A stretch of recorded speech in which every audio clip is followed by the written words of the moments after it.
കേരളത്തിന്റെ രാഷ്ട്രീയം ഇപ്പോൾ ചർച്ച ചെയ്തുകൊണ്ടിരിക്കുന്നത് കോഴിക്കോട് ജില്ലയിലെ താമരശ്ശേരിയിലെ ഫ്രഷ് കട്ട് സമരത്തെ കുറിച്ചാണ്.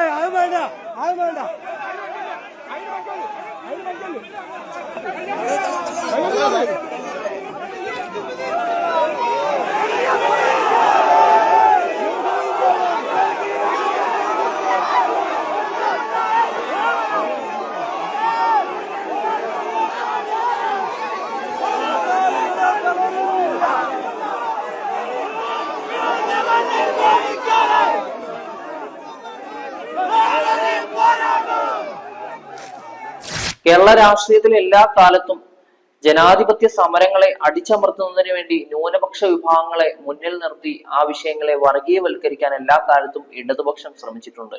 ഗേൽ സമരം മുതൽ അങ്ങോട്ടുള്ള എല്ലാ സമരത്തിലും ആ രീതി നമ്മൾ കണ്ടിട്ടുള്ളതാണ്. അതിന്റെ ഏറ്റവും ഒടുവിലത്തെ ഉദാഹരണമായിരുന്നു താമരശ്ശേരിയിലെ കട്ടിപ്പാറ പഞ്ചായത്തിലെ ഫ്രഷ് കട്ടുമായിട്ട് ബന്ധപ്പെട്ടിട്ടുള്ള സമരം. 2020 മുതൽ താമരശ്ശേരിയിൽ പ്രവർത്തിക്കുന്ന ഒരു സ്ഥാപനമാണ് ഫ്രഷ് കട്ട്. അറവ് മാലിന്യ സംസ്കരണ കേന്ദ്രം എന്ന പേരിൽ ആ നാട്ടിലുള്ള ജനങ്ങളുടെ ജീവവായുവിനും കുടിവെള്ളത്തിനും വരെ പ്രതിസന്ധികൾ സൃഷ്ടിക്കുന്ന ഒരു സ്ഥാപനത്തിനെതിരെ പെട്ടെന്നൊരു സുപ്രഭാതത്തിലല്ല ആ നാട്ടിലുള്ള ജനങ്ങൾ പ്രതിഷേധവുമായി രംഗത്ത് വരുന്നത്. മുൻപ് ഈ പ്രതിഷേധത്തിന് നേതൃത്വം കൊടുക്കുന്നതിന് വളരെ മുൻപ് തന്നെ ആ പഞ്ചായത്തിന്റെ അധികാരികളോട് വളരെ കൃത്യമായിട്ട് ആ നാട്ടിലുള്ള ആളുകൾ കൃത്യമായിട്ട് പരാതി ബോധിപ്പിച്ചിട്ടുണ്ടായിരുന്നു. എന്നാൽ പഞ്ചായത്തിന്റെ ഭാഗത്തു നിന്നും യാതൊരുവിധ തരത്തിലുള്ള ഒരു പ്രതികരണവും ലഭിക്കാതിരുന്ന സാഹചര്യത്തിലാണ് ജനകീയ സമിതി എന്നുള്ള പേരിൽ ആ നാട്ടിലുള്ള ആളുകൾ ഒന്നിച്ച് സംഘടിക്കാൻ തീരുമാനിച്ചത്. അങ്ങനെ സംഘടിച്ചെത്തിയ ആളുകൾ അവിടെ സമരം തുടങ്ങുകയാണ്. ആ സമരത്തിൽ പിന്നീട് അക്രമം ഉണ്ടാവുകയാണ്. പോലീസിനെ മുൻനിർത്തി സർക്കാർ ഈ സമരത്തെ അടിച്ചമർത്താൻ ശ്രമിക്കുന്നു. സ്വാഭാവികമായും ഈ സംഘർഷത്തിന്റെ ഭാഗമായിട്ട് പോലീസുമായിട്ട് സംഘടന ഉണ്ടാകുന്നു. ഈ സംഘടനത്തിനിടയിൽ ആരൊക്കെയോ കൂടി ആ കമ്പനിക്ക് തീയിടുകയാണ്. ഉടമ പറയുന്നത് 5 കോടി രൂപ നഷ്ടം ഉണ്ടായിട്ടുണ്ട് എന്നാണ്. ഈ 5 കോടി രൂപയുടെ നഷ്ടമുണ്ടായി എന്ന് പറയുമ്പോൾ തന്നെ കഴിഞ്ഞ കാലങ്ങളായി ആ നാട്ടിലുള്ള ജനങ്ങൾ അനുഭവിച്ചിട്ടുള്ള ബുദ്ധിമുട്ടുകൾക്ക് ആര് സമാധാനം പറയും എന്നുള്ളതും വളരെ പ്രസക്തമാണ്.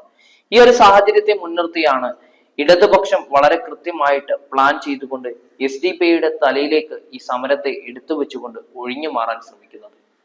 മുൻകാലങ്ങളിലുള്ള സമരങ്ങളെ പോലെ തന്നെ ഈ സമരത്തെയും ആ ഒരു തണലിലേക്ക് മാറ്റിവെച്ചു കഴിഞ്ഞാൽ സർക്കാർ എല്ലാവിധത്തിലും സുരക്ഷിതരായി എന്നുള്ളൊരു ബോധം മാത്രമാണ് ഈ സമരത്തിന് പിന്നിൽ ഈ SDPIയെ വലിച്ചിഴക്കുന്നതിലൂടെ ഉണ്ടായിട്ടുള്ളത്. യഥാർത്ഥത്തിൽ ഫ്രഷ് കട്ട് സമരത്തിന്റെ പിന്നിൽ SDPI ആണോ അതോ DYFI ആണോ അതല്ലെങ്കിൽ അവിടെയുള്ള മറ്റ് രാഷ്ട്രീയ പ്രസ്ഥാനങ്ങളാണോ? ഇവരാരുമല്ല ഈ വിഷയത്തിലെ യഥാർത്ഥ കുറ്റവാളികൾ. യഥാർത്ഥ കുറ്റവാളികൾ എന്ന് പറയുന്നത് ഇവിടെയുള്ള സർക്കാരാണ്. കൃത്യമായിട്ടുള്ള ശാസ്ത്രീയപരമായിട്ടുള്ള സംസ്കരണ രീതികളില്ലാത്ത ഒരു അറവ് മാലിന്യ സംസ്കരണശാലയ്ക്ക് എന്തിന് സർക്കാർ അനുമതി കൊടുത്തു? ഇപ്പോഴും ആ സംസ്കരണ കേന്ദ്രം തുറന്നു പ്രവർത്തിക്കാൻ സർക്കാർ ഇപ്പോഴും ഉടമകൾക്കൊപ്പം നിൽക്കുന്നു എന്നുള്ളതും വളരെ പ്രസക്തമാണ്. ഒരു നാടിന്റെ ജീവവായുവിനെയും ഒരു നാടിന്റെ കുടിവെള്ളത്തെ ഒന്നാകെയും മുട്ടിച്ച ഈ ഒരു സമരത്തെ കൃത്യമായിട്ട് രാഷ്ട്രീയ ദുർവിനിയോഗത്തിന് വേണ്ടി ശ്രമിക്കുന്നത് ആരാണ്? പൊതുജനം ചർച്ച ചെയ്യട്ടെ.